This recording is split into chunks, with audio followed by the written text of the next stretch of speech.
Tash kur kanë mbetur diku edhe 59 orë para ditës zgjedhjeve, ne kemi arritur në kulmin e fushatës që Dorën Zamër ka filluar akoma pa nisur dita zyrtare e saj. Duke i parë specifikat që janë në teren, numrat e sondazheve që po vinë ditët e fundit, por dhe specifikat e vetë kandidatëve që janë në garë këtë herë, atëherë mund të themi se vërtet ky debat mund të jetë vendimtari për 12 tetorin.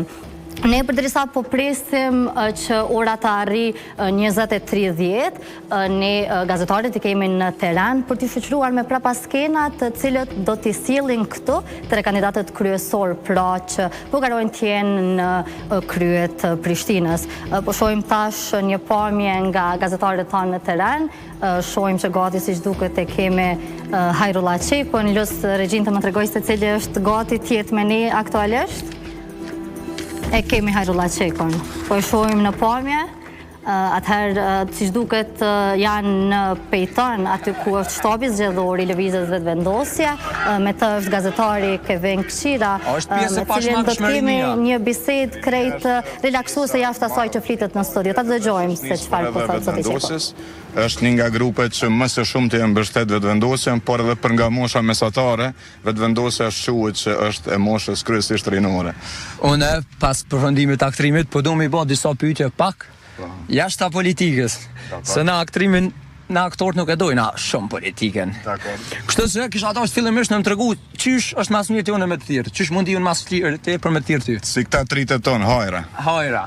Okej, hajra. E hajra që janë. Se tash po nisët edhe Uran Ismaili, me të është gazetarja jonë Laureta Dula, njëjtën kohë në pamje kemi edhe kryetarin aktual dhe kandidatin e LDK-s Përparim Rama, që po ashtu nga Rruga Recep Lusi po niset me gazetarin Don Spaju. Ta dëgjojmë pak se çka po thot aktualisht kandidati i PDK-s Uran Ismaili. Cilin zhanër je më shumë të muzikës? Tregoni një playlist në TikTok, po. Çka qillon radio nuk e kam shumë problem, por aq kohë so edhe me te kalu kohën pak.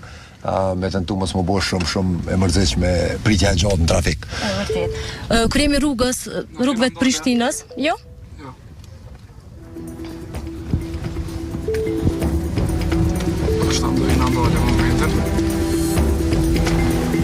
Kthehemi pak tek kryetari aktual Përparim Rama, që duket se ka një bisedë me gazetarin ton. Shkojmë tek zoti Rama. Sepse vështirësitë ndryshu pak rutinën, po mirë është që mëngjeset prap janë aty, edhe mundem ndonjëherë edhe mëngjes me qu edhe në shkollë fëmijët, kështu që mirë është. Nuk kam ankesa. Po besoj që edhe ankesat janë të pashmangshme, sidomos në këtë periudhë prej tyne. Cila është ndoshta ankesa më e shpeshtë që e merr prej tyne? Prej fëmijëve është fjala. Po normal ata kanë dëshirë që me kalu sa më shumë kohë me babën e tyne, edhe unë normal që ndihem i lumtun që i kam 3 fëmijë, 11 vjet, 8 dhe 4, bronin tigrin e arën, i du fort edhe e dojnë babën e nanën, edhe normal që kisha pas dëshirë me kalu sa ma shumë kohë me ta. Po, për shkak të tyne, normal, unë edhe punoj edhe krijoj këtu, edhe jam gjithmonë në punë për me transformu kryeqytetin, sepse i kam pru prej Londrës këtu edhe ata dhe Kristalën, që t'i ndihmojmë Prishtinës, t'i ndihmojmë këtij vendi, t'i ndihmojmë qytetarëve të kryeqytetit, që t'i bim ato përvojat e mëdha. Kryetarit aktual që po tregon se gjatë fushatës nuk ka pasur edhe shumë kohë të lirë për ta kaluar me fëmijët, ndërkohë kalojmë tek kandidati tjetër Uran Ismaili. E ka të veten me dal pak e mos me të njoft njerëz, edhe i ka do të mira dhe me të njoft Dorën Zamër, po se me tonë diçka që kum pas që me bëu kurse më kom politikan, kum vëzit motor pak ma shumë. Tash më pejsi jam vendos politik, se me tonë e kaloj kohën ma shumë me kohën e lirë, e kaloj me familje, me gruan, me vajzën, me djalin.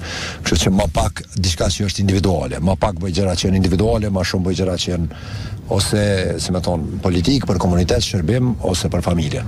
Kjo është ajo që të kam pyet më herët, por nuk e di shikuesit sa kanë mujtë me marrë një përgjigje.